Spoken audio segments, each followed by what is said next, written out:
तो अब आपके मन में एक सवाल आ रहा होगा कि ये वीडियो हमने क्यों बनाई है और इस वीडियो का मेन पर्पस क्या है, क्योंकि जो मूवीज हमने थंबनेल में मेंशन की है उनको तो आकर एक अच्छा खासा टाइम अब बीत चुका है। तो इस वीडियो को बनाने के पीछे का मकसद यही है कि कुछ ऐसे फिल्म मेकर्स थे जिन्होंने कुछ नया ट्राई किया और उसको अच्छी तरीके से एग्जीक्यूट भी किया, लेकिन फिर भी वो ऑडियंस का अटेंशन ग्रैब करने में नाकामयाब रहे। और अदर हैंड कुछ ऐसी मूवीज भी थी जो डिजर्व करती थी फ्लॉप होना। तो हम हर मूवी को 5 पॉइंट्स में डिवाइड करेंगे, जिसमें से पहला पॉइंट होगा उस मूवी की बेसिक इन्फॉर्मेशन, दूसरा होगा कि उस मूवी ने कितना कलेक्शन किया और उसका बजट कितना था, यानी वो मूवी हिट हुई या फ्लॉप, और तीसरे पॉइंट में हम जानेंगे कि वो पर्टिकुलर मूवी फेल क्यों हुई, और चौथा पॉइंट जिसमें हम जानेंगे कि उस मूवी का लोगो पर क्या इम्पैक्ट रहा, और लास्ट पॉइंट जिसमें हम अपना ओपिनियन बताएंगे कि अगर कुछ चीजें इस तरीके से की जाती तो इस मूवी का हाल ऐसा नहीं होता जो अब है। तो इस वीडियो में काफी मजा आने वाला है, तो इस वीडियो को लास्ट तक देखना। तो आदिपुरुष मूवी से स्टार्ट करते हैं। तो इस मूवी के बारे में आपको सब कुछ पता होगा,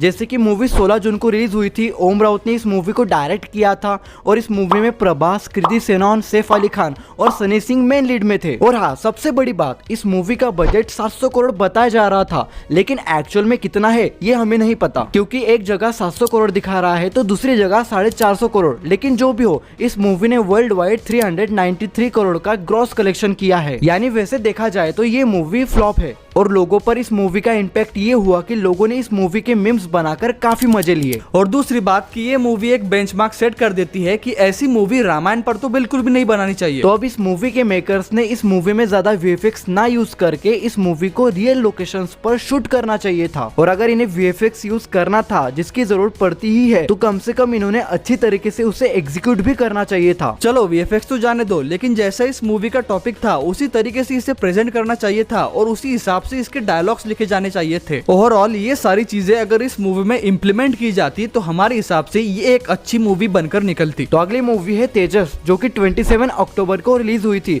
और इस मूवी को डायरेक्ट किया था सर्वेश मेवरा ने। और इस मूवी के मेन लीड में थे कंगना रनौत, वरुण मित्रा और अंशुल चौहान। वैसे ये मूवी कब रिलीज हुई और कब निकल गई ये किसी को पता नहीं चला, और इसी वजह से इस मूवी का वर्ल्ड वाइड कलेक्शन 5 से 7 करोड़ के बीच में था। हालांकि इस मूवी का बजट 70 करोड़ था, यानी उस हिसाब से देखा जाए तो ये मूवी एक डिजास्टर साबित हुई। तो लोगों का मानना था कि वो इससे कनेक्ट नहीं कर पाए क्योंकि इसका एग्जीक्यूशन काफी पुअर था। और जिस चीज पर इस मूवी को बेचा जा रहा था, यानी first Indian aerial action movie, वो पोर्शन काफी कम था इस मूवी में, और लोग भी इस मूवी को लेकर इंटरेस्टेड नहीं थे, जिस वजह से थिएटर्स काफी मात्रा में खाली थे। और इस चीज का डायरेक्ट इम्पैक्ट हुआ इस मूवी के कलेक्शंस को, जो कि मैंने आपको पहले बता दिया है। और अगर आप कुछ नए टॉपिक पर मूवी बना रहे हो तो वो मूवी उस तरीके की होनी चाहिए और उस तरीके का उसका प्रमोशन भी होना चाहिए ताकि लोग थिएटर्स में आए। और दूसरा कि इस मूवी का बजट थोड़ा ज्यादा होना चाहिए था, जिस वजह से इस मूवी के वीएफएक्स थोड़े और इम्प्रूव होते, जिसका डायरेक्ट फायदा इस मूवी को होता। तो अगली मूवी है लेजेंडरी गणपत, जो कि 20 अक्टूबर को रिलीज हुई थी और इसे डायरेक्ट किया था विकास बहल ने, और इसके मेन लीड में थे टाइगर श्रॉफ, कृति सेनन और अमिताभ बच्चन। वैसे कहने को तो इस मूवी का बजट 150 करोड़ है,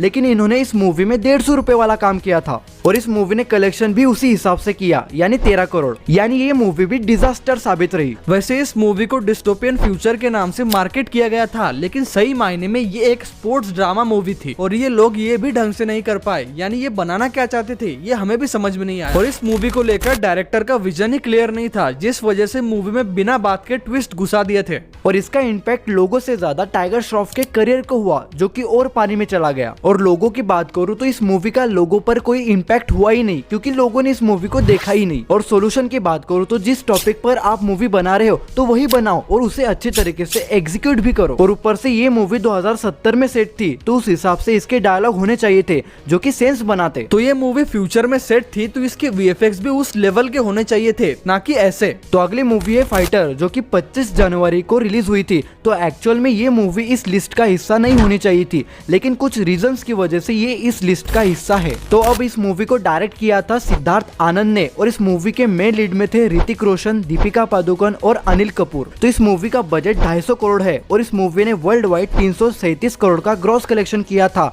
यानी ये मूवी एवरेज साबित रही। तो अब ऑडियंस के पर्सपेक्टिव से बताओ तो जो देशभक्ति वाली मूवीज है और जो इंडिया पाकिस्तान वाला कॉन्सेप्ट है अब वो बहुत हो चुका है, तो शायद इस मूवी के ना चलने का ये एक रीजन हो सकता है। अब इस मूवी का इम्पैक्ट ये होगा कि अब जो डायरेक्टर्स आएंगे वो इस टाइप की मूवीज बनाने से पहले एक बार तो जरूर सोचेंगे, क्योंकि फिल्म बनाना ये एक रिस्की बिजनेस है। इस वजह से कोई भी सोच समझ के ही इन्वेस्ट करना चाहेगा। और ऊपर से ये इंडिया पाकिस्तान टॉपिक अब बहुत बार यूज हुआ है और इसके आगे भी हमें कुछ नया सोचना चाहिए, क्योंकि हर दूसरे एक्शन मूवी में यही होता है। बाकी मूवी अच्छी थी, बस लोगों ने इसे इग्नोर कर दिया और इसी वजह से इस मूवी ने जितना कलेक्शन करना चाहिए था उतना इसने नहीं किया। तो ओवरऑल ये वीडियो आपको कैसा लगा ये आप हमें कमेंट करके जरूर बताना, और अगर हमसे कोई गलती हुई होगी तो हमें माफ कर देना। और आपके थॉट्स क्या है इन चीजों को लेकर ये भी आप मुझे कमेंट करके जरूर बताना। तो आज के इस वाले वीडियो में बस इतना ही। वीडियो अच्छी लगी तो लाइक करो, ज्यादा अच्छी लगी सब्सक्राइब करो, बेल आइकन को दबाकर इस वीडियो को शेयर कर देना। मैं मिलता हूँ तुमसे अगली वीडियो में, तब तक के लिए जय हिंद जय भारत।